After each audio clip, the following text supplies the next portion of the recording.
Hello, and welcome to episode 15 of the Lorefield podcast. We're really getting up there. I'm your host, Mitch, along with my wonderful co host, Lexi. Hi.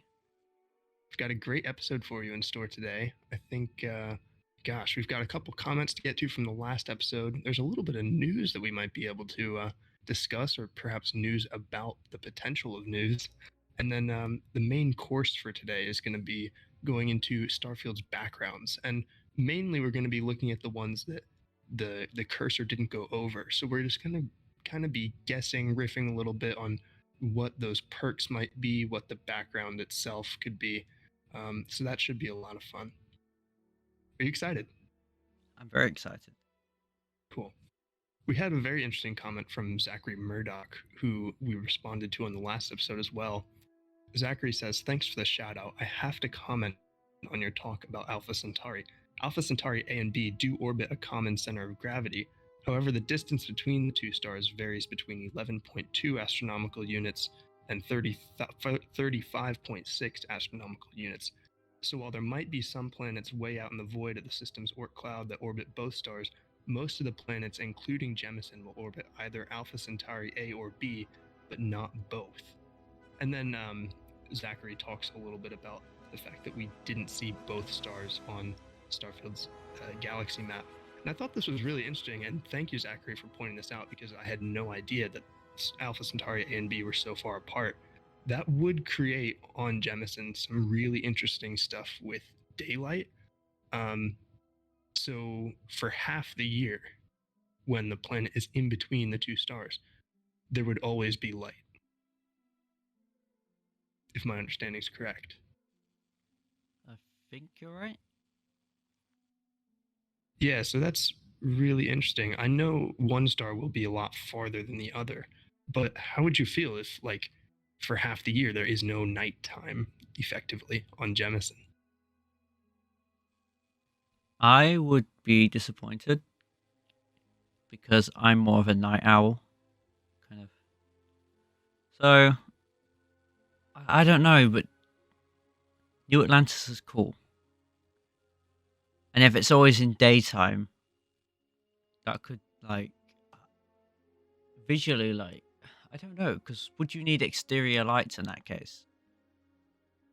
I think there's a place for solar power in this conversation too, with it having so much daylight, in theory. I don't know. I feel like landing your ship at nighttime is going to be the most visually stunning. Because you've got all you will have exterior light, your ship will have exterior light, and you might see dust and stuff like that as you land. And I don't know. I think that's cooler than just landing in broad daylight. That's a very good point. Now, one thing I did notice from Zachary's comment is that because the star that Jemison is not orbiting is so much farther away than the one that it does, it would still be darker at night when it's facing this other star. But it would be, I imagine that it would be brighter than a full moon, definitely, just not like daylight. So maybe like early dawn, late dusk sort of thing, where there's like a little bit of light, but it's still dark-ish. I don't know. It's a really interesting dynamic that I wonder. I kind of doubt it'll be in the game, but if they're going to go for completely accurate and scientific trueness in Alpha Centauri, then I think it would be like that. Yeah, I feel. I don't know. I'm the kind of person that would chase the sunrise and sunsets. I don't know if that makes sense. I don't know. I feel like each world's gonna have a different kind of sunrise, right? And you mentioned dawn dusk. That just pops an idea in my head. Even on these randomly generated planets, they might all have different types of sunrises. It's not all going to be like how it is on Earth. Like there'll be different kinds depending on the atmosphere or different colors. I don't know. I think it's cool to think about.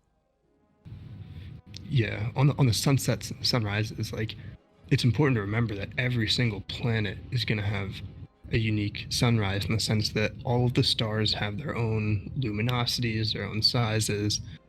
They're going to be different classes, they give off different shades, and then every planet within that system is going to be a different distance from the sun.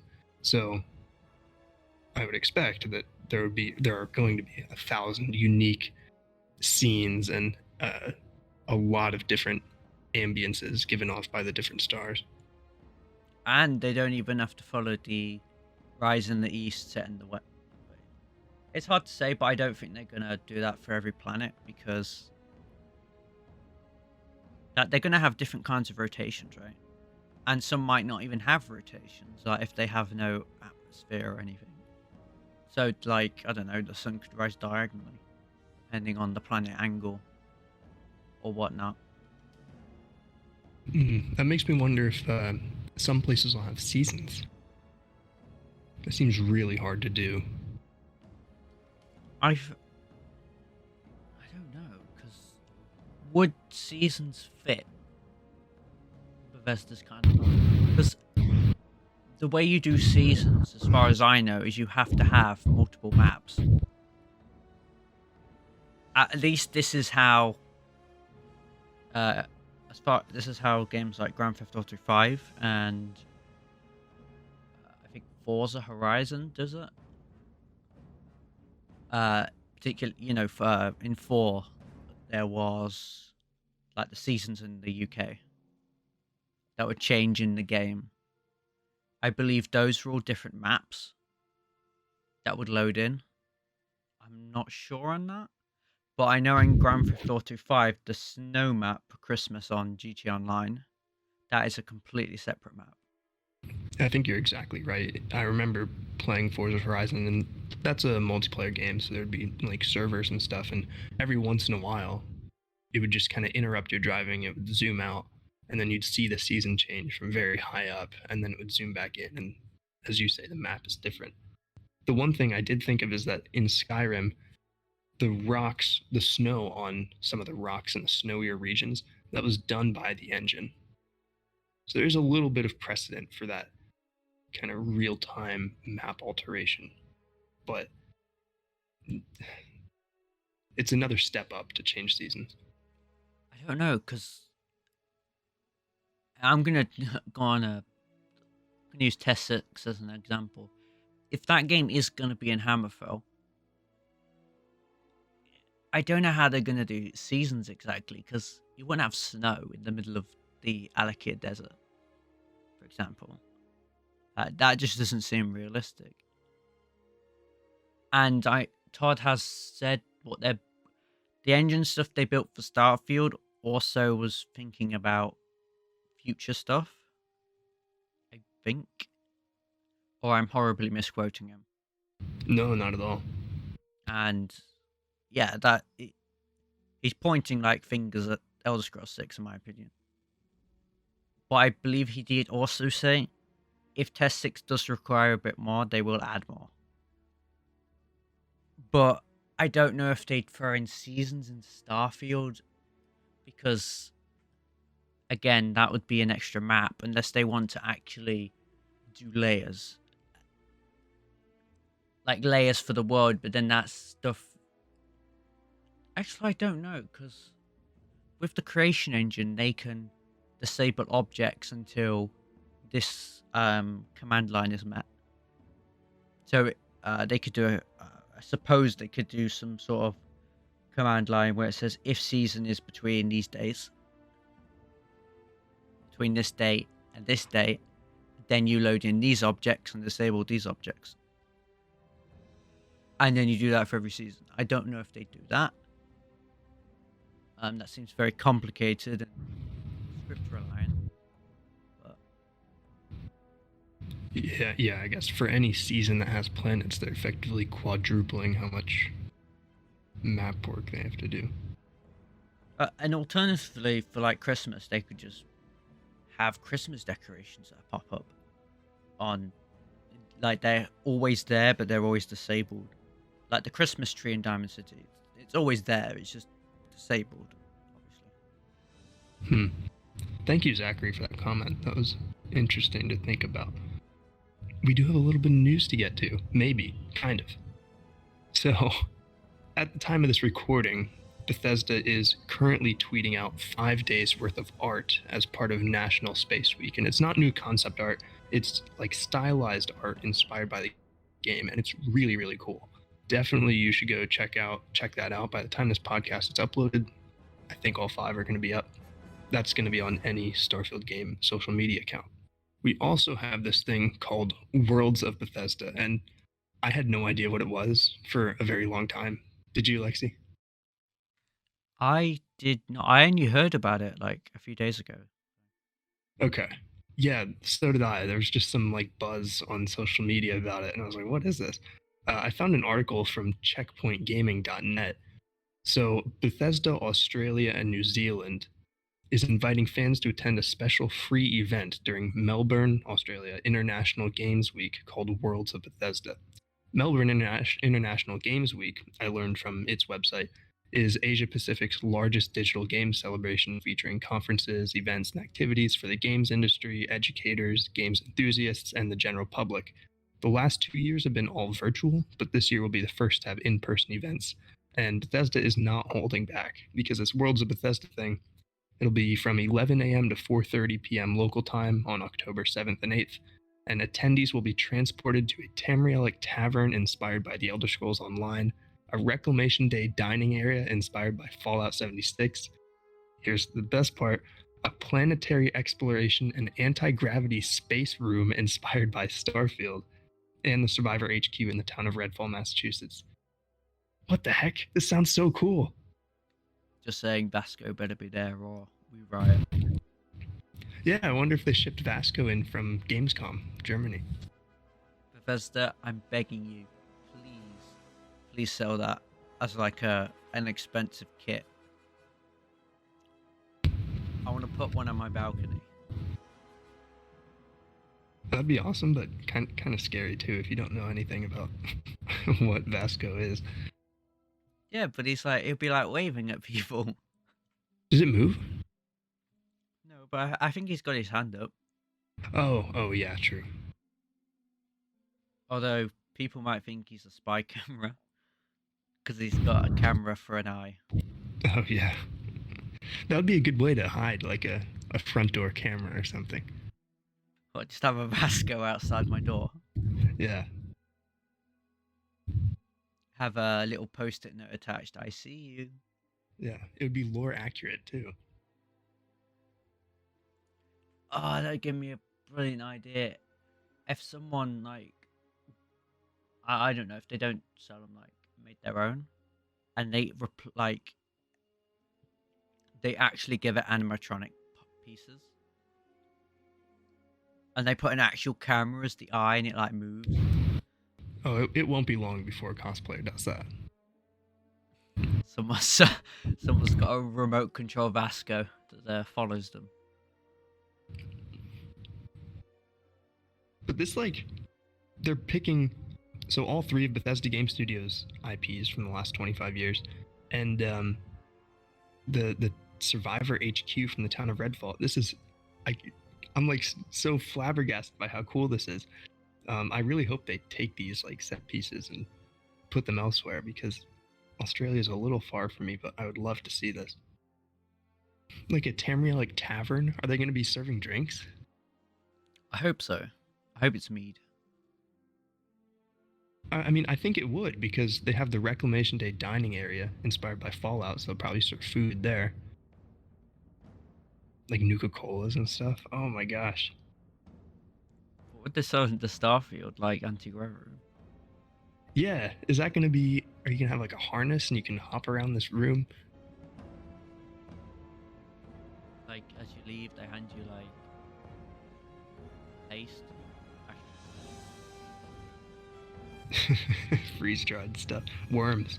Yeah, have a plate of worms. I'd be okay if they don't serve food in the Starfield section. We'll pass. Yeah, most people would probably vomit. I don't know how to like. I haven't seen. Are there pictures? I know Ad Astra Starfield is acquainted with somebody who will be there and will send pictures. Okay.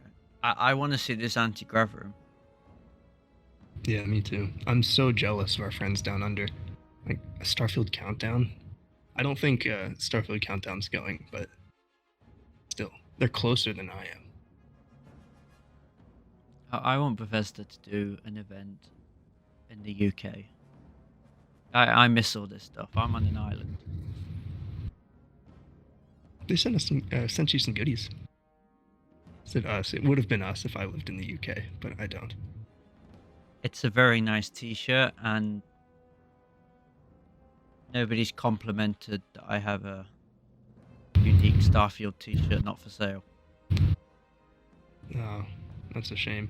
I mean, I have the regular one, and only one person has said anything to me ever, and I wear it almost once a week, probably. I love wearing mine. It's special Yeah. because Bethesda sent it to me. Yeah, that's really cool. How it's like not on the store or anything. It's got the Constellation logo on the front and the Starfield logo on the back. That's awesome. So, tying these two things together, this Worlds of Bethesda and the art being tweeted as part of National Space Week, both of these things end on October 8th. Could that be culminating in some Starfield related news? Whether that's a new Starfield into the Starfield log or a release date announcement that doesn't come in the form of a trailer. I could see them doing that. Just kind of posting text on their social media channels saying, we have a new date, this is what it is. Or it's another case of getting our hopes up again. That's the most likely answer, yeah. But as I said earlier, when this podcast gets uploaded, this will be in the past, so you'll know if we got anything on October 8th. And if we did, then you can probably expect a podcast from us pretty soon talking about whatever happened. But very, very interesting that these two pretty significant events that Bethesda is doing that are Starfield adjacent end on the same day. Could be. If not, November 11th is a candidate. Although they might use that for Skyrim's 11th anniversary instead. My thing with the Game Awards, if not at the Game Awards, where else? Like, they want an audience when they announce the new date, when they release a new trailer. So I don't know where else they could do it between now and, before June of next year. If we don't get some news this year, there's going to be more people that are going to use it as fuel to say it's going to be delayed, which is possible, but I think they would have told us. Or because I don't know, I think the Xbox page still says expected in early 2023. They haven't updated it as far as I know. That's right, and the Steam page was recently pushed to a placeholder release date of December 29th, 2023. And prior to that, it was still November 11th of this year. I personally believe Bethesda won't reveal the date until they are absolutely sure they are going to make it. I agree, yeah. I think back to Cyberpunk and its several delays, and some of those only came, gosh, it was barely a month, I think, before the game was set to release, that they pushed it back again. Yeah, I mean, they could have their eyes set on May or June, early June. But you never really know. And they just want to polish this game as much as they can. Because as far as I know, we were told the game was basically content complete, I think. That might be me remembering stuff incredibly wrong. But I think the delay was more to do with bugs and problems. Yeah, I agree. And I do recall them making a comment into that. My problem with May or June is that if the game comes out in one of those 2 months, does it get lost in the noise of pre-E3 craziness? I don't know. I feel May would be pretty safe, but I think the way I'm looking at it is Microsoft's going to market this game very hard. That's what I believe, and I believe they're going to have 4 to 5 months of constant barrage of trailer after trailer, the same trailer, the same like 3 trailers over and over on the TV, and like they're probably going to market this very hard, and they'll market Elder Scrolls 6 even harder, and Fallout 5 even harder. You get the idea, but they're going to hammer down that the game's coming. The game's coming. Like I don't, and especially with Game Pass, a lot of people are going to try it, and as long as the marketing is constantly going, like with trailer after trailer after trailer, interview after like dev talk, I think we could see more like behind the scenes videos, but they talk a bit more. They did that with Fallout 4 up to release. It wasn't so much we got new gameplay because we didn't, except for Gamescom, which was never publicly released. Like they had so many like throughout after E3 till like August or something. We just got all of the E3. They started releasing all the E3 post showcase talks where they had a little panel. They were sitting on tall chairs. They had headsets on. They were just talking. I don't know if we're gonna have something similar to that where they talk about that kind of stuff instead of. I don't know if I'm trying to explain. Like, obviously, they're gonna do it how they've been doing it, but I mean they're gonna talk a bit more, and then talk about a bit about the game, and then we see a little bit of gameplay of what they're talking about. That's how it was with Fallout 4, if I remember correctly. Yeah, there was kind of this like ramp up, I remember, with Fallout 4, where after the game first got shown in June, they were pretty quiet in July, and then I think we got QuakeCon gameplay in August that leaked. It was off-screen footage, but then there were more interviews, and I remember October was very, very busy. It was like every couple of days there was new Fallout 4 information coming out. So I think that is kind of just a force of nature where the game is getting printed, it's getting marketing materials are getting distributed. Like you can't really avoid that kind of flow of information when the game is about to come out. This is a weird fact that I learned on Twitter when it was Oblivion's birthday. I think 50. Was it 15 years?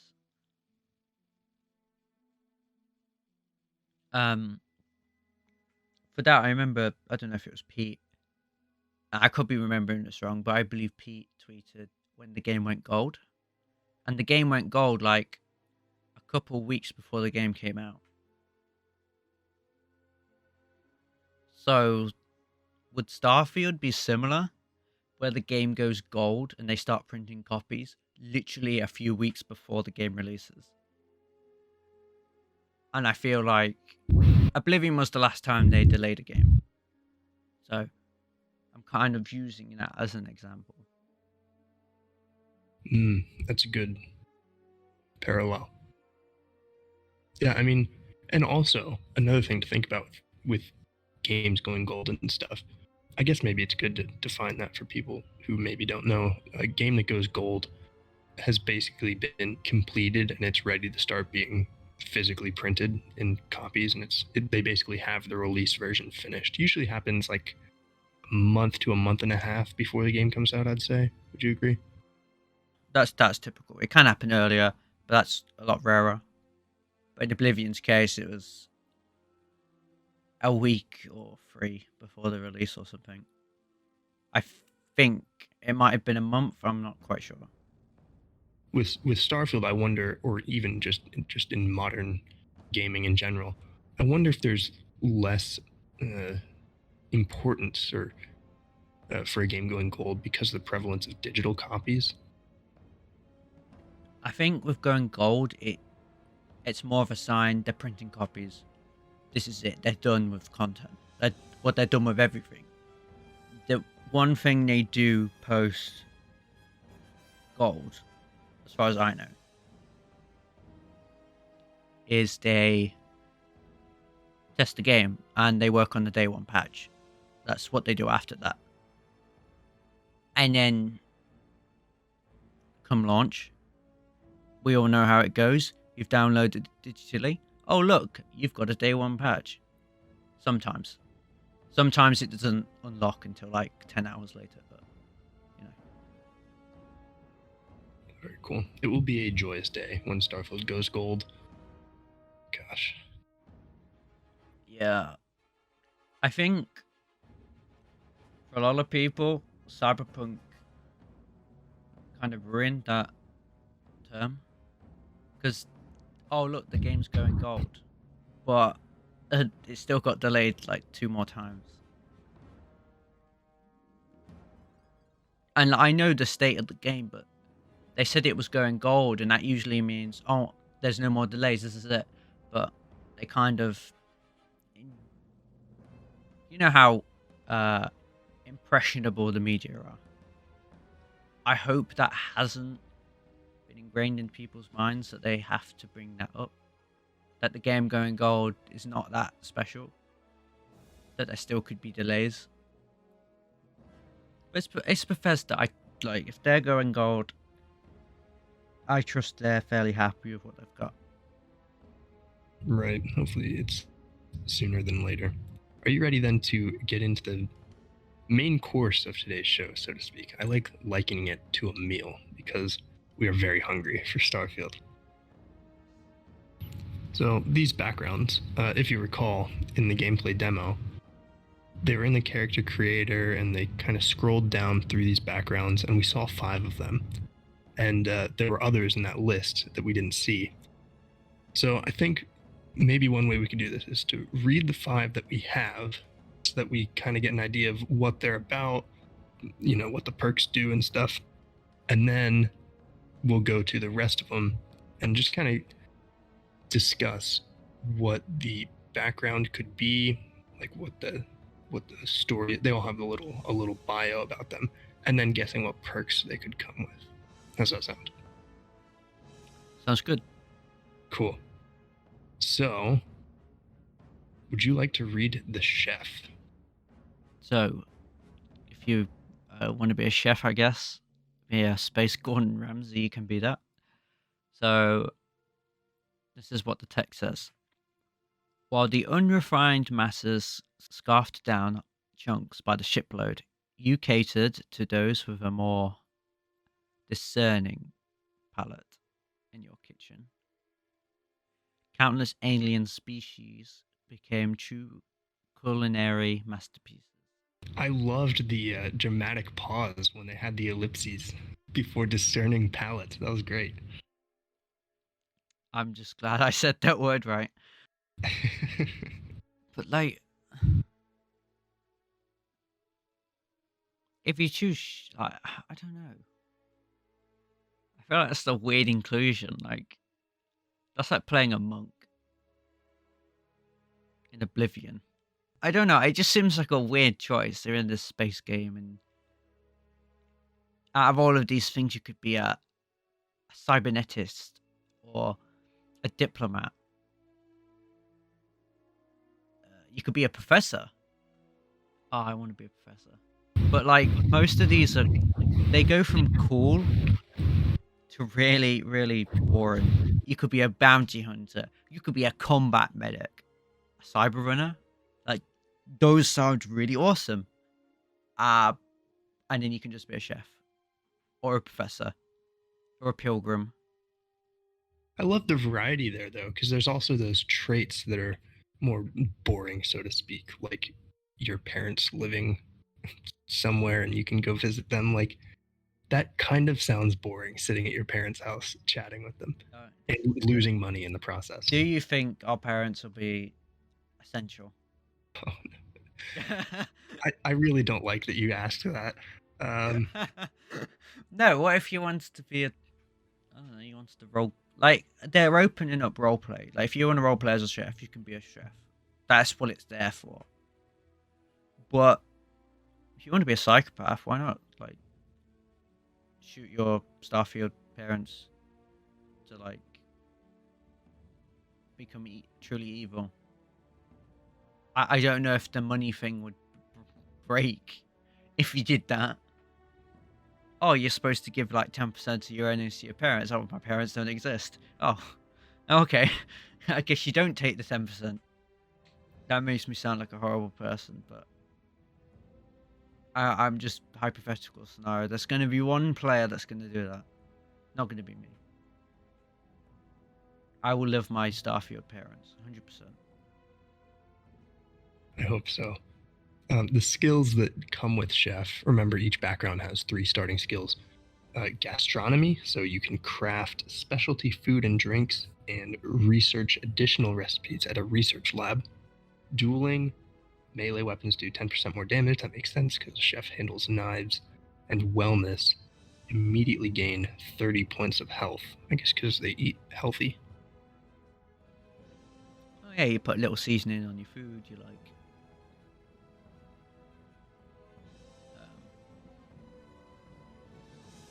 I guess you don't deep fat fry everything. I like that these make logical sense. They've definitely really thought about it. Like if gangster has nothing to do with like pistols, um, and like knives, um, I don't know. I don't think that's quite on point.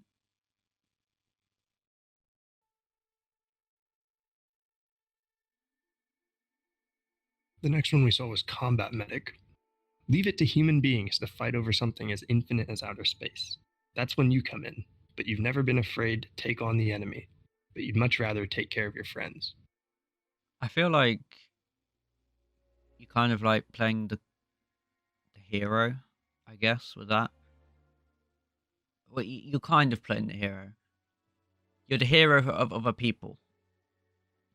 You're in combat, your friend goes down, you're the one that saves their life. Gives them a first aid kit, little bit of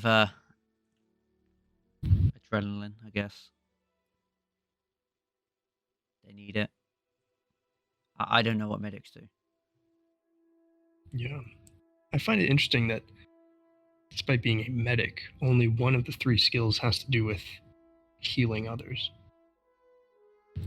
Those skills, by the way, are pistol certification, 10% more damage with pistols, medicine, med packs heal 10% more, and weightlifting, which increases your carry capacity by 10 kilograms metric system.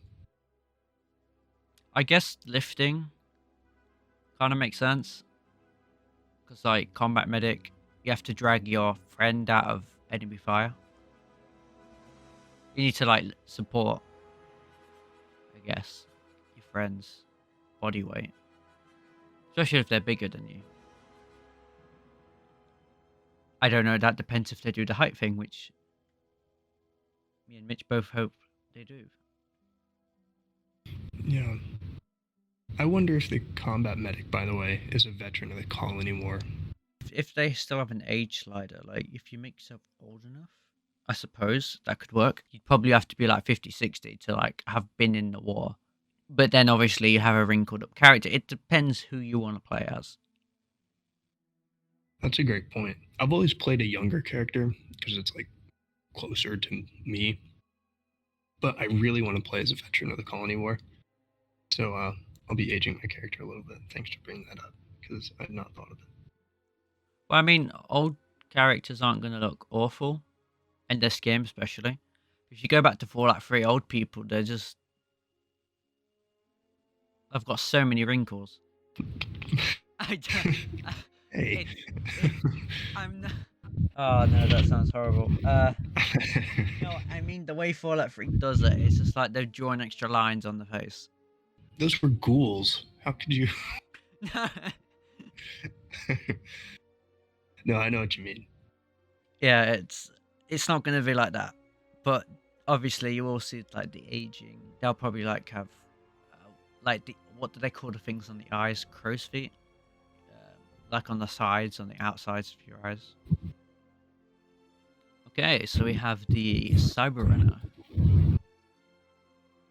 and the description says, "From Neon to New Atlantis, the megacorps stand out as monuments to power, prestige, and profit. You've worked both for and against them, on the inside and out, often sacrificing conscience for credits." And next you have security, which you can attempt to hack advanced locks and to auto attempts. And then lastly you have persuasion, gained an increased chance of success on speech challenges. And I'm just going to pull it out there.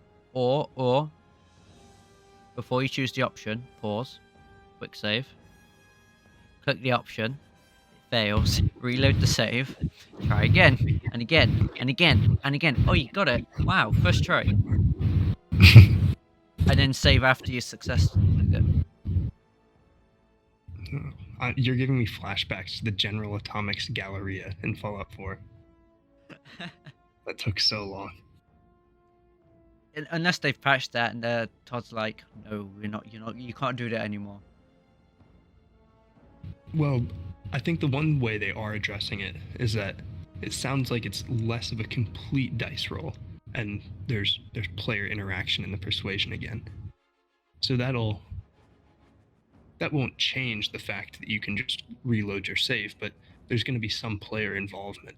And I think it's going to be, I would imagine that it'll be more rewarding when you pass a speech check, because you actually did something. I just like realized something. If like persuasion and stuff is going to be based on your character, what if you make, like in the old Fallouts, like Fallout 3 in New Vegas, if you set your, like, I don't know, I don't think it was an option, but if you could like set your intelligence really low, you could speak caveman. Kinda. Like, if that was an option and stuff, and you had like a 1% chance of passing speech checks. I don't know. I think that'd be funny. Because there'd be speed runs on that. How long does it take to beat Starfield with like lowest intelligence? Lowest intelligence, no suit speedrun. Yeah. By the way, though, we haven't seen any measure of like intelligence. There's nothing like the special stat or attributes that we've seen so far. It's just these skills. Now, I think it's going to be like Oblivion, which again, this is just the character creator, right? Mm-hmm. I think like in Oblivion, it's going to be something that happens in the tutorial. You get to choose these stats. Like there'll be a separate menu for that. Oh. And this is just the character creator. And all the other stuff comes later.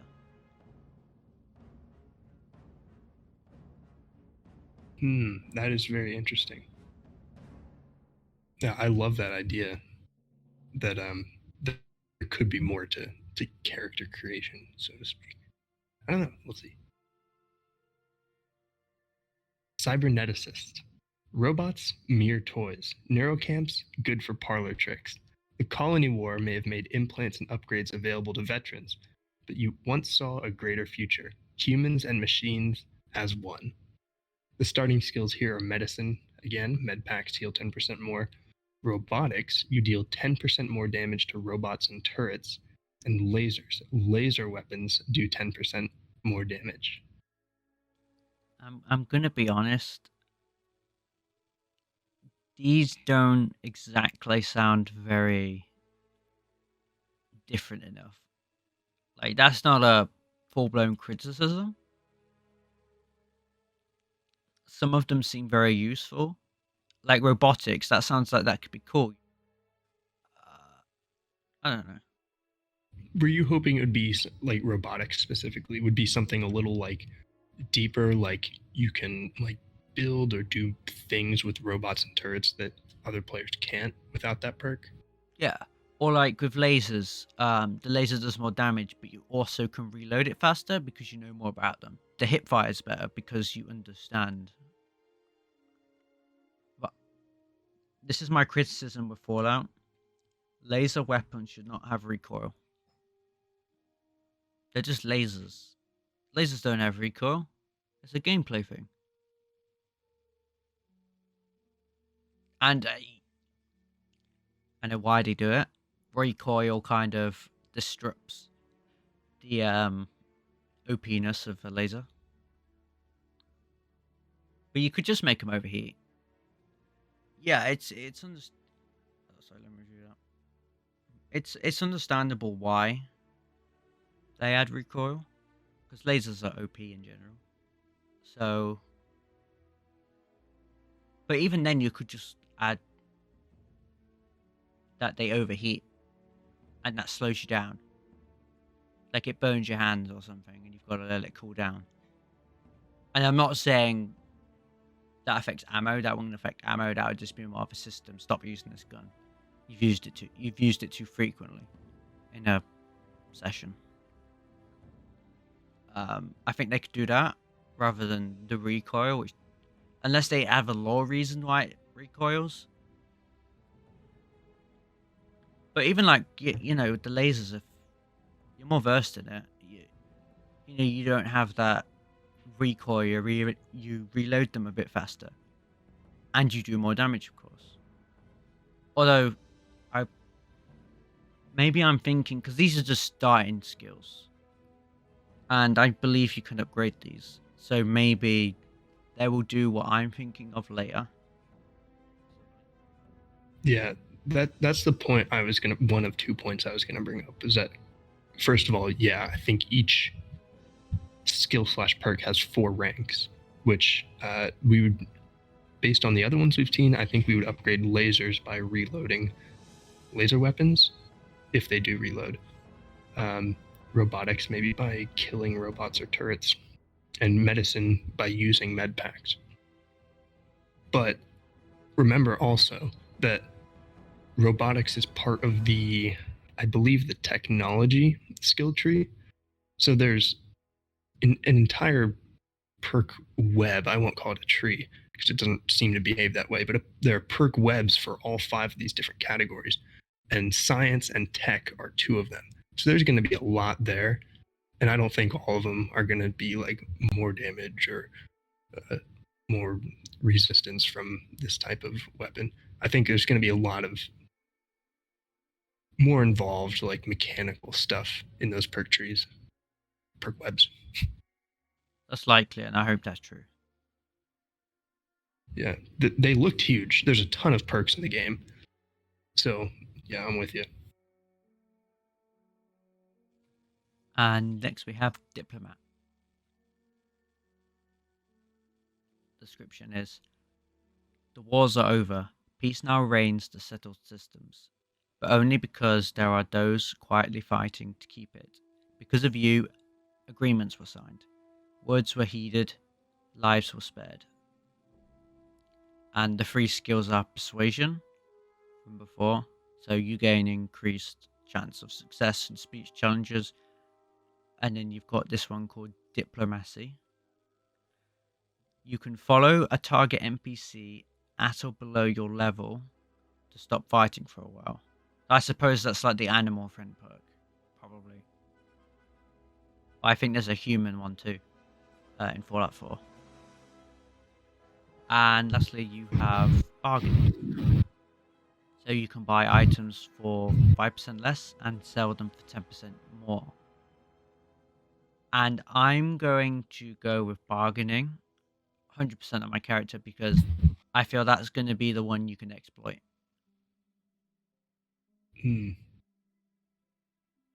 Yeah, this is a good one. I think this is some of those perks that we were talking about on the cyberneticists that are not just combat perks. You know, like we want more than that, and I think with diplomat here we're seeing it. I wonder if there's an inverse of the diplomacy perk where you can force a target NPC at or below your level to start fighting for a while. Because I want to use that perk on one of my parents. Oh no, you're just as bad as me now. What are they gonna do? Fight each other? Yeah, that'd be awesome. You're shouting in the background, fight to the death, and then they just turn on you. Just make sure you quick save. Okay, yeah, I will. That's funny stuff. Those are the 5 backgrounds we saw in the game. I think of the 5, Diplomat might be my favorite, just because there's so much utility to it. Yeah, I think bargaining is going to be my favorite because I think that's going to be very broken. But maybe Bethesda has overestimated for once that the community will try and break something like selling for more. That just seems like you could break that. I feel like rank 4 would absolutely be like you can do something like that. Even if you just wear items that increase, like, I don't know, your speech or something, and then you can buy for really like a really tiny amount and sell it for so much, and then buy it back for a little amount. Rinse and repeat. You just keep making money. I feel like you could get insanely broken, like you can break pretty much every Bethesda game. It wouldn't be a Bethesda game if you couldn't exploit a speech. Absolutely. So those were just to kind of give an idea of what kind of perks we're going to be seeing and just kind of the nature of what these things look like. So we've got these other backgrounds too that we'll be going through, just kind of speculating what they could be all about. So the first one here, Beast Hunter. Some of them are self-explanatory, but I think we can get creative. Beast Hunter. Do you think that's like? I guess you're a poacher hunter. Like that would be one that might be similar to the chef on 2 counts because I could see a beast hunter having dueling increased melee weapons. I feel like, yeah, melee weapons. You'd get a bonus in that. You'd probably get a bonus in like strength, maybe. Yeah, that's what I was thinking. The other one that the chef has that I could see the beast hunter having is wellness, immediately gain 30 points of health. If you're hunting these giant beasts all over the settled systems, you want to be able to take a hit, take a swipe. I think it could have the weightlifting one from the combat medic as well. Because like if you're hunting beasts, you've got to like lift those weight. You've got to lift that beast, which is going to weigh a lot. Trophies and stuff. Gotta hit the gym to carry those Ashtar heads. Yeah. I'm excited to read the bios for all of these. Those won't be as consequential for like the game itself, but I'm sure there's a really cool backstory for how you became a beast hunter. Bethesda haven't really done it, but I want them to have like when you've made your character, there's like a page, a blank page, and you can just write your backstory, like D&D. I can write whatever you want in there. It doesn't affect anything. You can just write your backstory. Have a bit of fun. Have it in the game. Just to look nice. Yeah. Yeah, for sure. A bouncer. I like this one. Unarmed. It has to be unarmed. Of course. So that means they're bringing back unarmed as a skill. I Yeah. know Fallout 4 and 76 they have the brawler perk, but like in Oblivion you could be like really really good at unarmed. In Oblivion your fists could be ridiculously OP. And Skyrim, not so much. Your fist pretty much incredibly weak, unless you set a ring to do like ridiculous amount of damage from an special enchantment that is in the game. By the way, I feel like bouncer probably hails from Neon. Yeah, you mean like say a casino or something? Yeah. Yeah, I Like get that. a nightclub. Ooh, an intimidation perk. Skill, sorry. Oh, like a social one. So like if someone tries to intimidate you, it's less likely they will succeed in intimidating you. I know Bethesda games, they've never really done it, so they intimidate you, but that could be a cool system. I like that. Remember, Skyrim also had, in addition to Persuade, it had the Intimidate speech option, and that would be a great one for the bouncer. So maybe your intimidations are better, or they have a higher chance of being successful. Obviously, I think the last one's going to be the weight one. Again, because if you're a bouncer, that's, you got to kick people out of the club or something. Got to be strong to do that, surely. Bounty Hunter is the next one. This is kind of out there, but I think a starting skill for that one might be the ability to scan and see like enemies through walls for a brief amount of time. I feel bounty hunters. I feel like it's gonna be rifles as the weapon skill. I don't think not like Star Wars where like Jango Fett has the dual wield blasters. I feel like it's gonna be. I mean, Boba Fett has a rifle. I think. I know it's Boba Fett. I've always said Boba Fett. I feel like rifles good for a bounty hunter type role. That'd be cool. There's weapon crafting, so yeah, that'd make perfect sense. Actually, I wonder, like, because they're obviously going to expand the weapon crafting and like upgrades. But I wonder if we can have weapon modes. We can save modes for our weapons. So at a toggle on the D-pad or something, a double press, your character will add a suppressor that you set for that mode. Add a suppressor and add a scope, and maybe change the magazine type,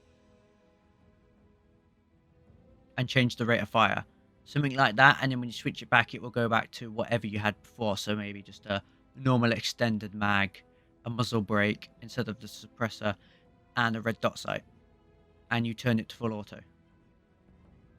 So each gun can have a preset, and you can change it.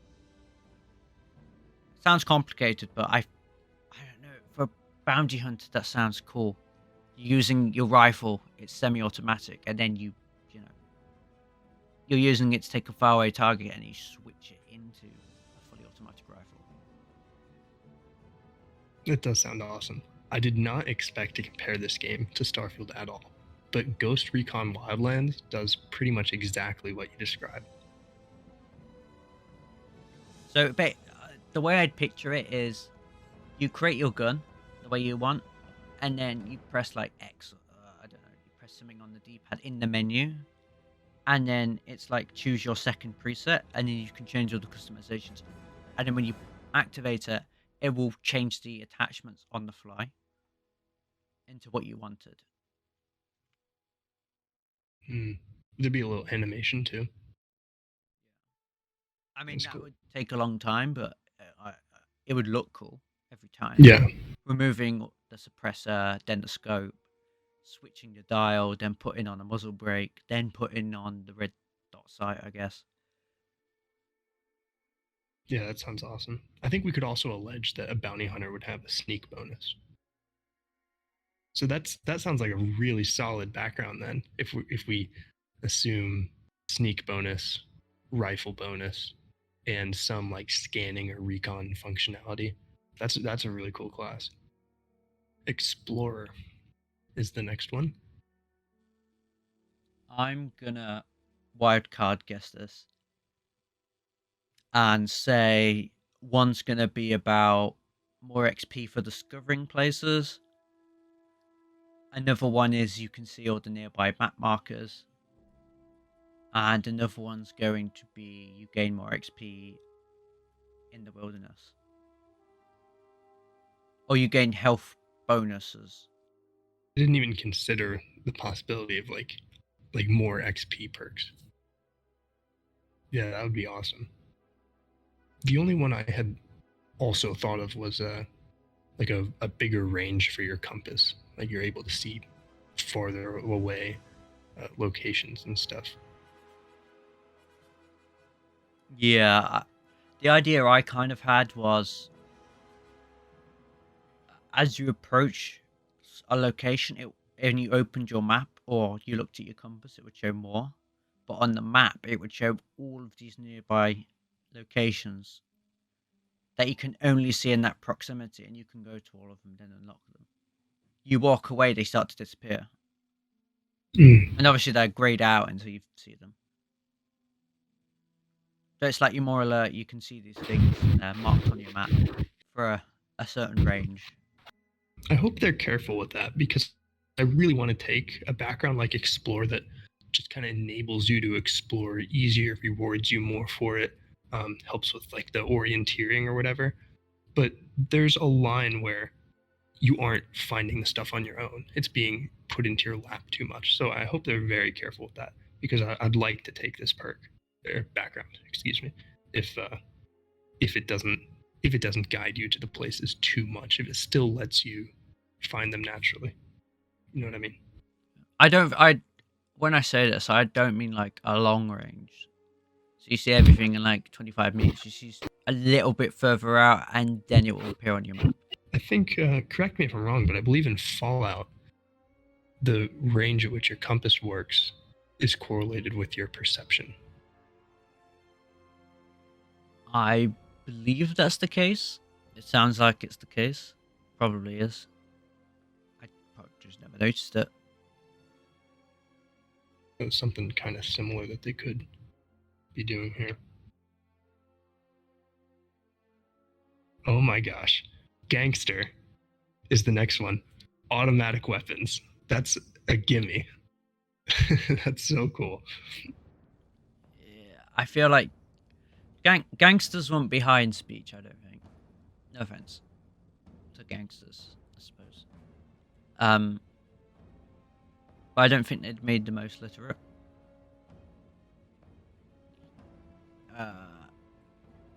I don't know. I think we could rule that out, but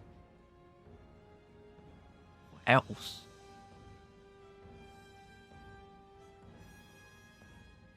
Would they do the weight thing? I don't understand too stereotypical of it.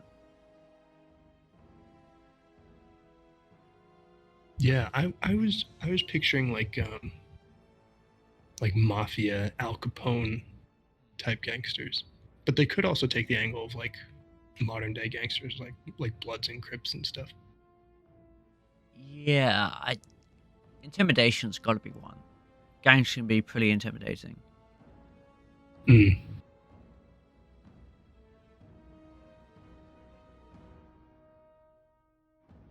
Automatic weapons.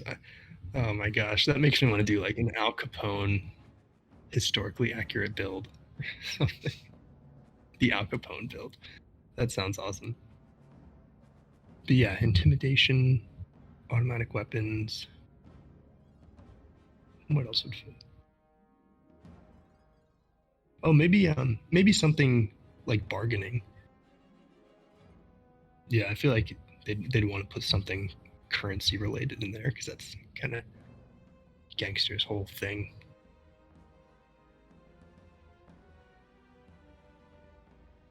Homesteader.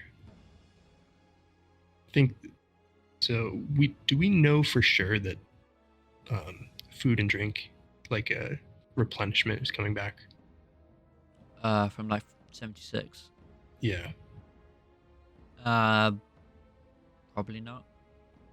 At least not as a requirement. You probably get like they changed it in 76 where it's just bonuses now rather than debuffs. Wait, really? So I don't need to eat or drink? No, you don't.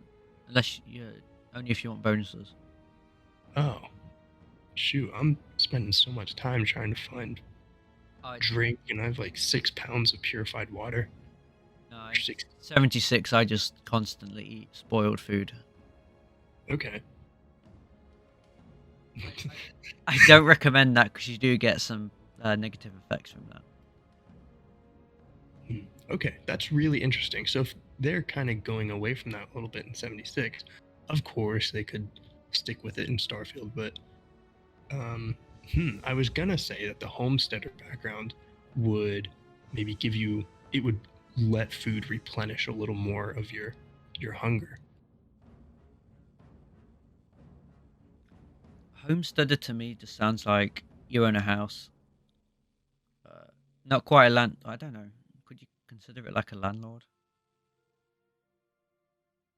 When I think this might be our different nationalities coming into play again, but Yeah. uh, when I think of like a homestead, I imagine like a house like out on the prairie and like a little farm. Yeah, yeah, that's kind of what I expected. Sort of. I I don't know. It just sounds like. But what kind of skills would you get? I feel because when you say homesteader, it kind of makes you feel like you own something. But obviously, they're not going to have a perk just as you own a house. Yeah, because that's of course that's a trait. Um, hmm. Maybe maybe there's a skill that gives you a buff after you slept in your own bed. Maybe it's persuasion, bargaining, and probably persuasion, bargaining. What else could that Hmm. be?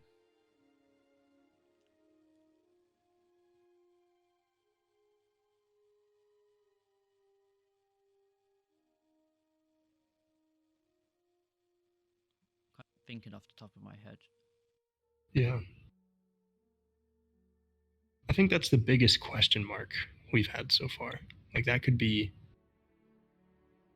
I don't know what it could be. Homesteader. Very interesting. Industrialist. What do you think about industrialist? I want to see if we're on the same page here. Sounds like you worked in a factory in the industrial industry. Probably as a worker. Hmm. I was wondering if this might come with maybe not the robotics perk exactly, but something to do with like robotics. Like you can scrap more parts from them or something because with all the automation happening, I feel like there'd be more robots in the industry. So an industrialist might have robotics experience. Get more XP when you dismantle weapons or Yeah, armor. yeah, that'd be awesome. Like I, in 76 you can dismantle. Wait, yeah, in Fallout 4 you can dismantle pretty much everything, weapons, everything. So maybe you just get more XP and maybe more items out of it. As you level that up, you'll get an extra thing, like you get extra parts because you know what makes these weapons tick and stuff. Oh, that's what Fallout 4 didn't have, the gun crafting and armor crafting. 76 had it though. I knew there was something 76 had that 4 didn't. Yeah, that's another tough one. Industrialist. But yeah, I agree with you. Probably something like components, like scrapping, stuff like that. Like more materials from scrapping, perhaps. Or just to start off with, just more XP. Mm. Oh yeah, that could even be a later rank. Long hauler is an interesting one. I think this one could be more stamina or uh, maybe sprinting uses less stamina. Stamina regeneration. Long hauler. Hmm. The long haul, that just makes me think like, I don't know. You get more XP if, uh, you take your time with delivering stuff or something. You're taking the long haul. That would be awesome. The longer you wait to deliver, like a smuggling. You just wait like outside the orbit, and then just walk around your ship, have a cup of tea, have your sandwich, have a sleep, and then fly and deliver.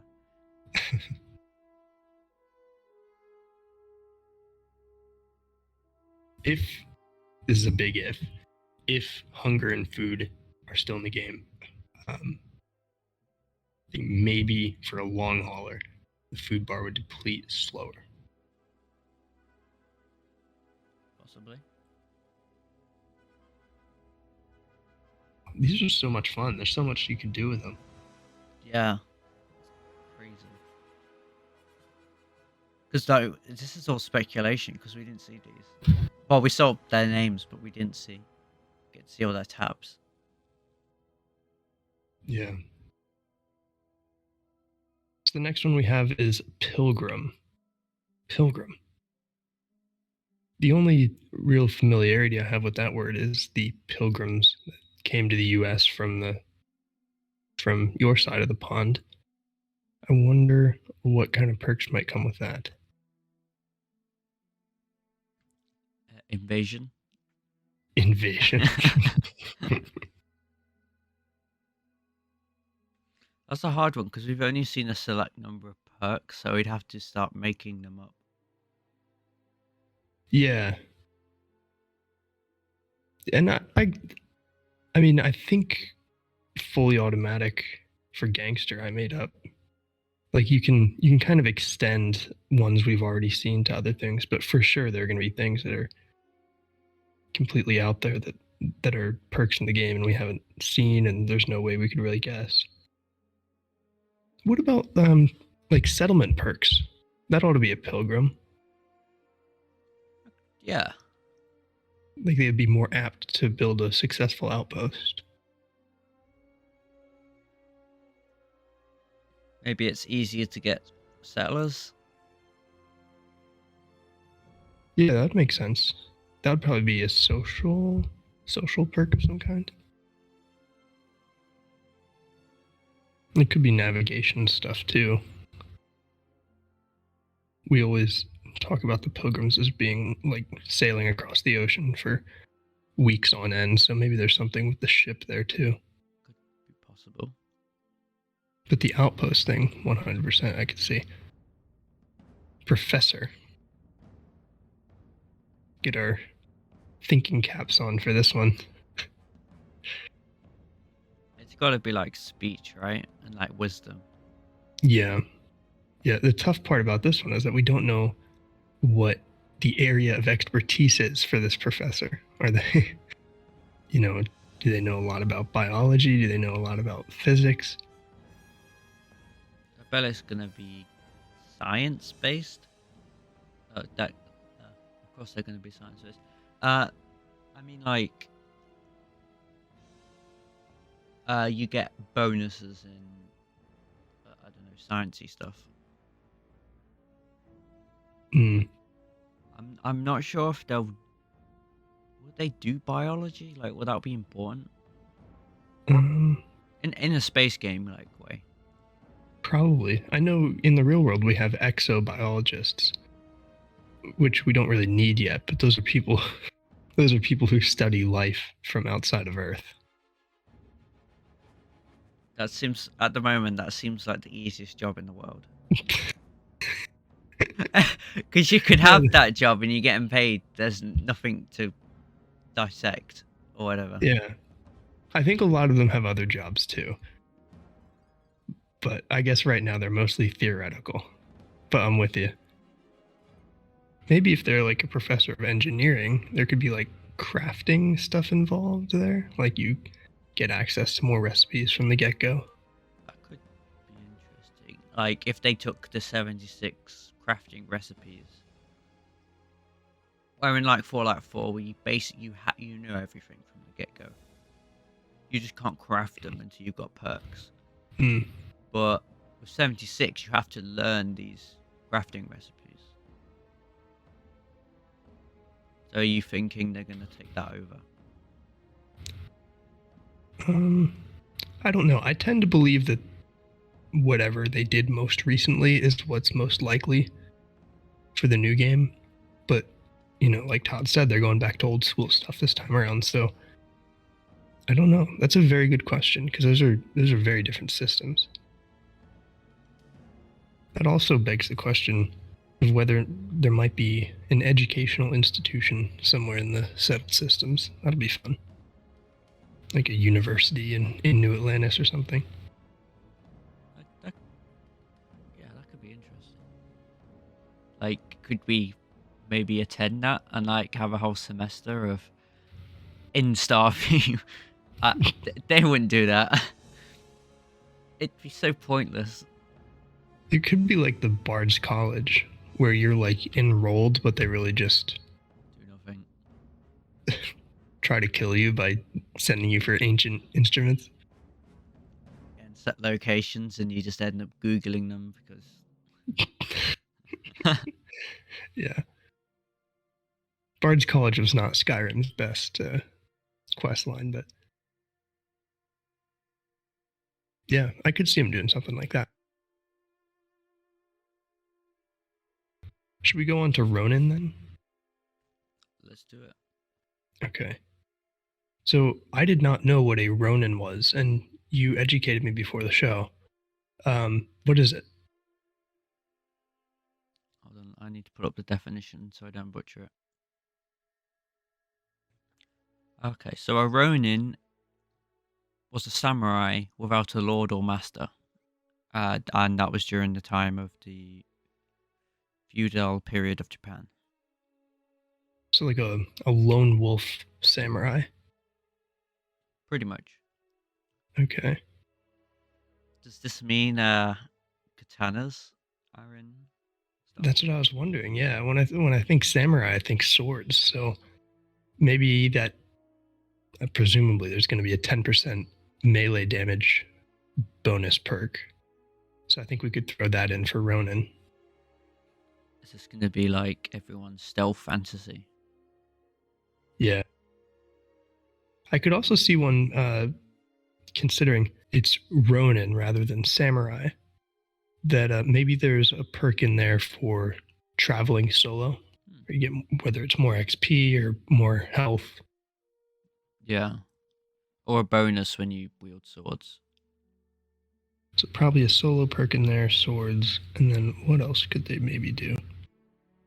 Maybe samurais are very like agile, right? At least they are in movies. I'd assume so. So maybe like a bonus in Urine. I don't think they'll bring back like running speed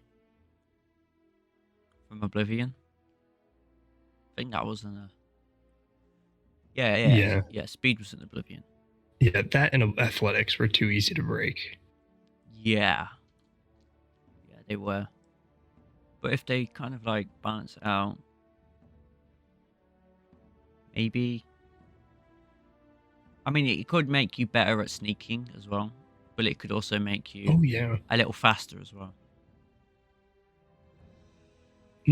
Yeah, I think sneaking is more likely than the movement speed. But on the movement speed, the problem with Oblivion was that by running, you would get faster. So like if you play like I did and chose not to fast travel hardly ever, that's how I play any Bethesda game, my athletics got way too high, way too fast. So if they do the perk system where it's not like just running makes you go faster and you have to invest skill points to run faster, and then it's capped at like a 40% increase, I think that would work. But yeah, I think you're spot on with the sneaking. That makes too much sense. So that is all of the backgrounds we saw.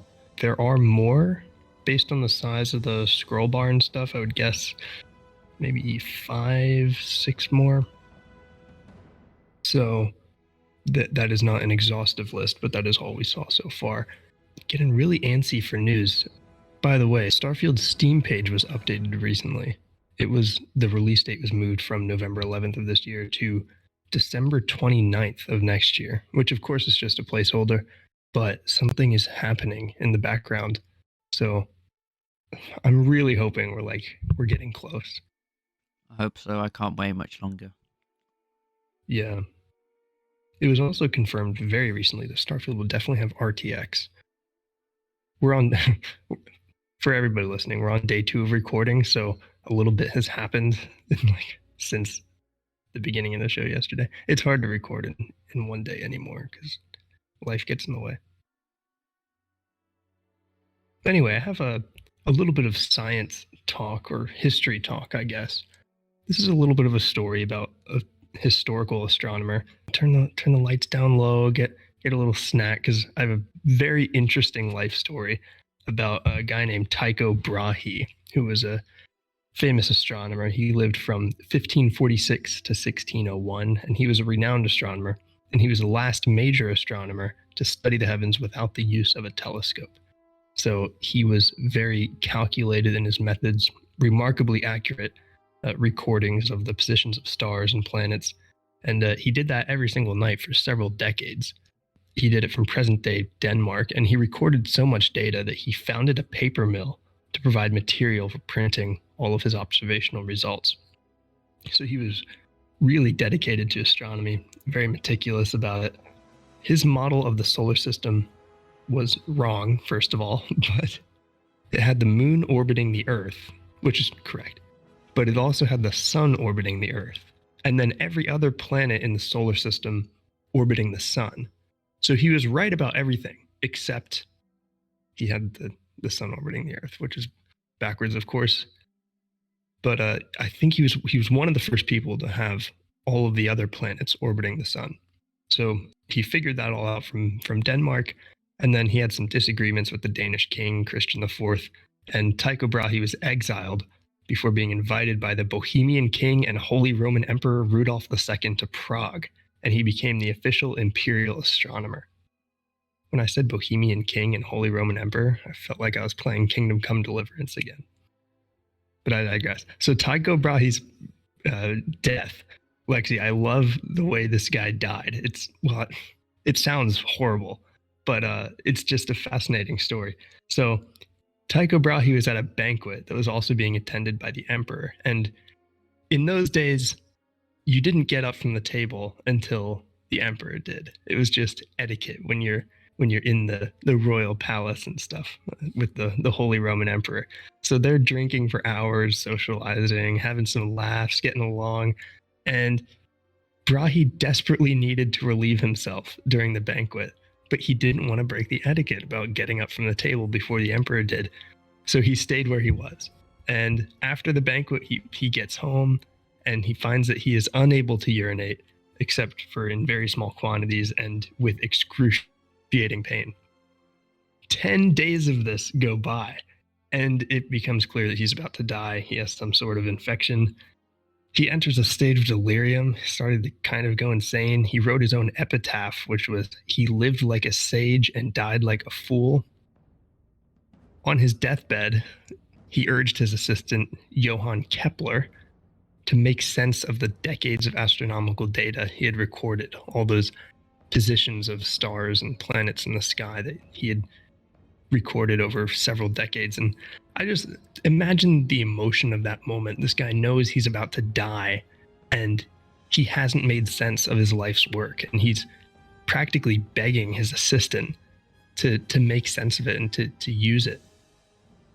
So Kepler, after Brahe's death, which was the next day, took this data and used it to form Kepler's laws of planetary motion, they absolutely changed the game for astronomy. And they eventually led to mysteries like retrograde planetary motion being solved. And the first law established that planetary orbits are not perfect circles, but rather ellipses, with the sun at one of the two foci of the ellipse. The second law stated that a line joining a planet and the sun sweeps out equal areas during equal intervals of time. This is a fancy way of saying that planets move slower when they're farther away from the sun and faster when they're closer to the sun. And the third law, known as the harmonic law, describes the relationship between the distance of planets from the sun and their orbital periods, also known as years. So basically, Mercury should have a shorter year than Pluto, for example. Pluto is also a great example of the first two laws because it has a very extreme elliptical orbit. So coming full circle now to Tycho Brahe, he's a very fascinating character from history that hasn't got the notoriety of people like Galileo, Copernicus, or even his own assistant, Johann Kepler. So I just wanted to give a little bio of Tycho Brahe and his whole life, really, his contributions with his meticulous recording of the heavens, but also his rather interesting death. So, yeah, there's a little lesson on Tycho Brahe. That is an interesting way to die. I thought he was gonna get up and then die from the Emperor. Yeah, exactly. Yeah, he was very dedicated and respectful to the Emperor, to say the least. So now I'm curious, how did he get an infection? What's he been doing? Oh, that's a great question. So his body has actually been exhumed twice in the last little over a century to figure out his cause of death. And the first time they were looking for kidney stones. That was in the early 1900s. They didn't find any. They were very confident that there was not a kidney stone physically blocking the passage of urine. So that wasn't the issue. They laid him back to rest. And then, just in the last 10 or 20 years, some theories started giving rise that perhaps he has been murdered because he had that disagreement with the Danish king that led to him getting exiled. So people thought maybe he was poisoned. And he was exhumed again, and they examined his body for mercury poisoning and all sorts of other poisons. And they didn't find any levels that were abnormal for the time.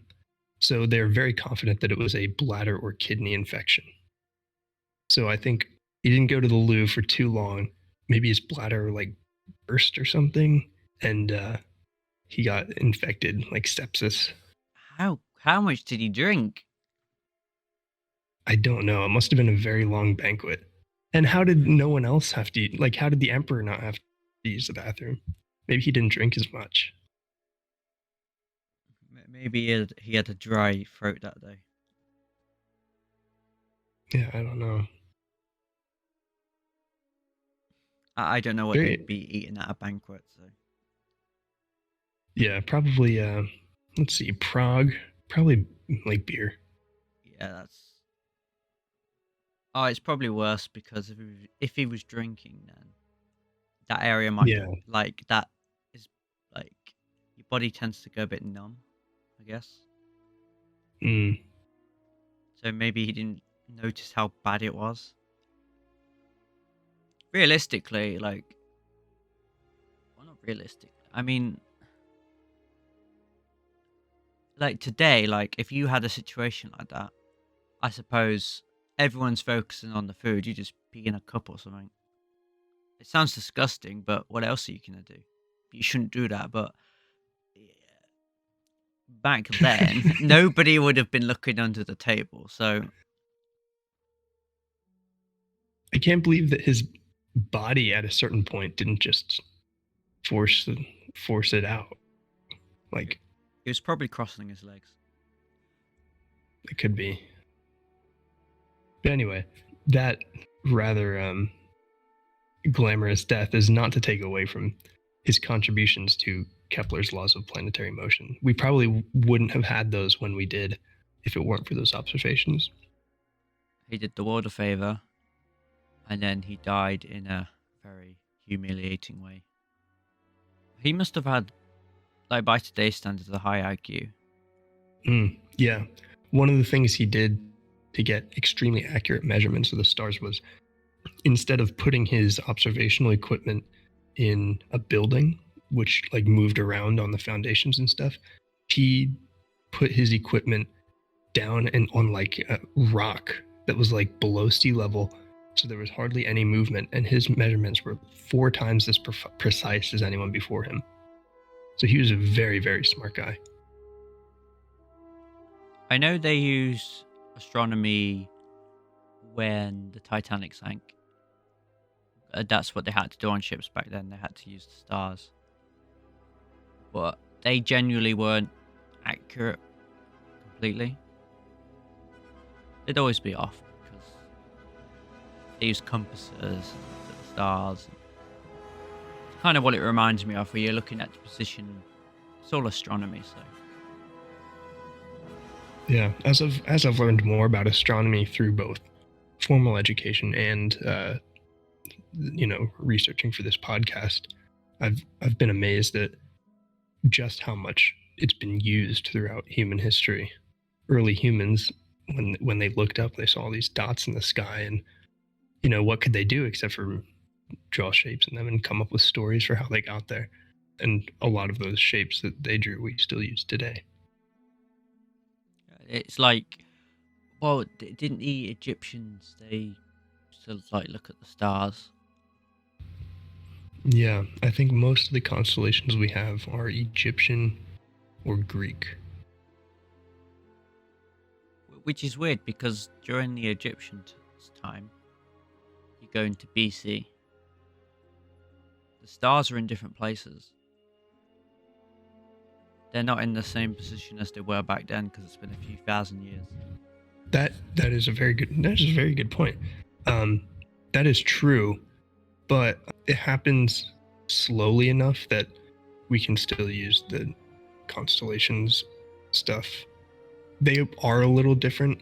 Like back in those days, the North Star was a different star, so that absolutely happens. But I think 2,000 years would be close enough that most of the constellations would look generally the same. But that definitely is a long-term issue. By the way, one other thing on Tycho Brahe, it'd be very cool if there's a planet or system in the game called Brahe or Tycho. That'd be really actually pretty cool. Because we've got systems named after famous people in space already. And I think one of the coolest things about that is that players who have never heard of these people might Google the name or whatever, and then jump down a rabbit hole and learn about these amazing people from throughout history.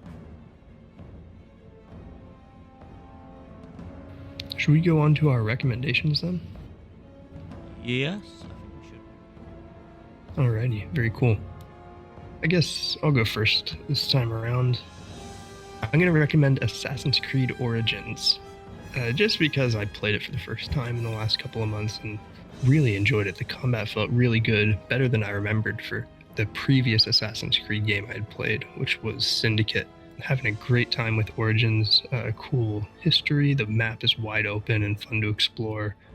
It's kind of the standard formula that you can expect from a Ubisoft open world game, but I think it's one of their better ones for sure. We were talking about stars and astronomy and stuff, that kind of plays a role in a few of the mechanics. You can dump a lot of hours into it if you really want to.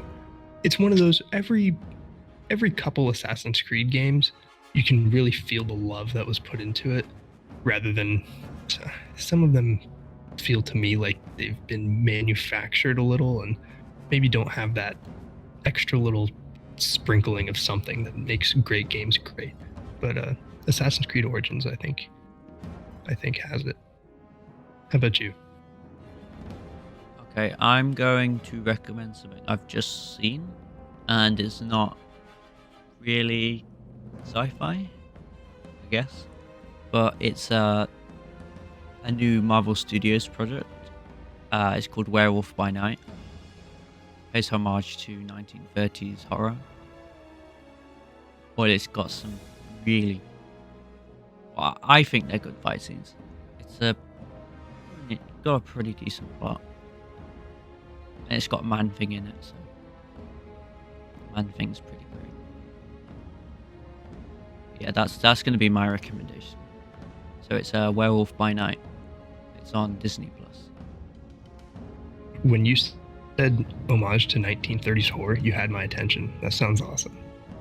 It's shot on digital, but it is in black and white, and it's got the little film grain, like, and those like film era splodgers. Sometimes they pop up.